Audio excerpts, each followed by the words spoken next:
The Selfish Path to Romance. Download Chapter 1 for free at drkenner.com and at amazon.com. Angelo, you have a question on happiness. Yes, I do, Dr. Kenner. Yes, what's your question? My question is, I've read quite a few self-help books, and not all of them are the same. Some are more theory, some are more practical. My question to you is, what books or workbooks do you suggest for a person who's been suffering from depression, who wants to have a greater state of well-being and wants to be happier in general? Okay. A practical book and workbook that will give them advice on how to be happier. Okay. I want to give you several, maybe 2 or 3 categories of books, Angelo. So if you've got paper and pencil, I'll go over why I think each is important. The first thing is understanding what happiness is. You've read many books. There are different views of happiness. Is it hedonism? Is it just doing what feels good? Well, man, people go gambling and they lose all their money, and even though it feels good in the moment, it isn't good for them long range. So hedonism is not a good policy. And going by feelings is not a good policy. But what is the alternative? Is it going by some rigid, dogmatic religion or code of values that maybe it's not even religious? Maybe you just have very strict parents and they told you what to do and you just obey and you don't use your own mind. And if you obey and do everything they want, even if you don't want to do it, then you're a good person. Well, if you don't want to do it, you're not going to be happy, right?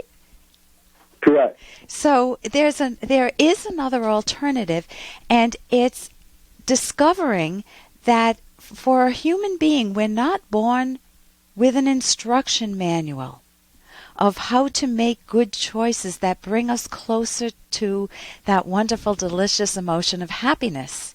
We don't know whether or not it's right to set selfish goals for ourselves. The word selfish has been demonized. We don't know whether it's right to do our own thinking, or should we go along with what other people want, our friends or family.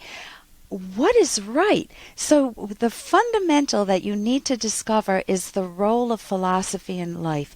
If you have a rational, meaning reality-based philosophy of life, and I'll talk a little bit about that, then you have much better guidance. For example, if you have guidance that says, given the fact that I need to make choices, they're unavoidable, is it proper for me to pursue my own rational goals without ever stepping on other people and not becoming a doormat and letting them step on me?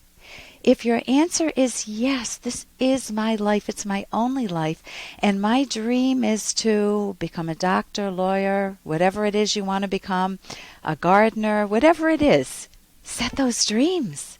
And if they're reasonable, if they're doable, for example, I couldn't be a brain surgeon. I don't have that type of smarts.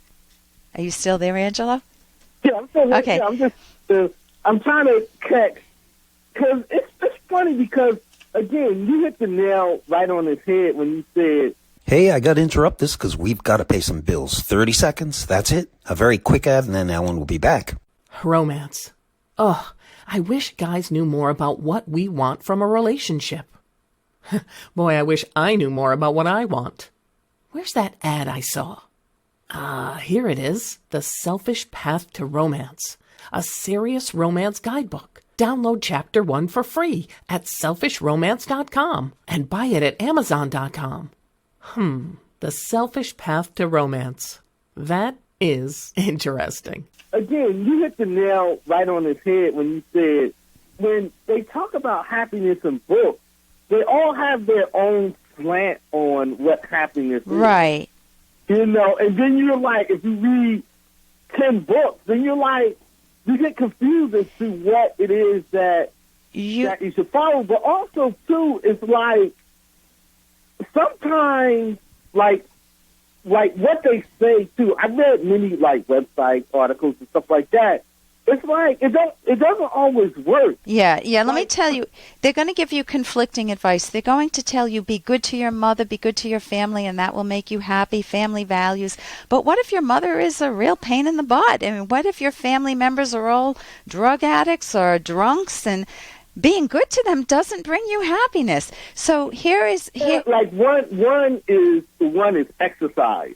Well, if you exercise more, you're going to feel better. You're going to be happier. Okay, another one is if you're grateful, or you know what I'm saying. Yeah, but if you feel grateful's a mixed bag too. So let me give you a few.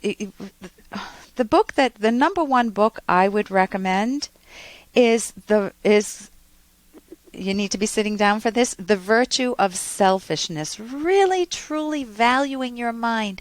Not the selfishness that ever hurts anybody else, Angelo, but valuing self-esteem, self-valuing, self-respect, valuing your mind, building into your own mind, making yourself into a person that is lovable, that you love. Good moral character, being honest, being productive, pursuing your dreams, thinking for yourself rationally. That is fabulous. So the book is The Virtue of Selfishness, and that's by who? That is by Ayn Rand, Aynrand. I also Rand. You can go to my website. It should be on that, drkenner.com. But you can also read her books, The Fountainhead and Atlas Shrugged.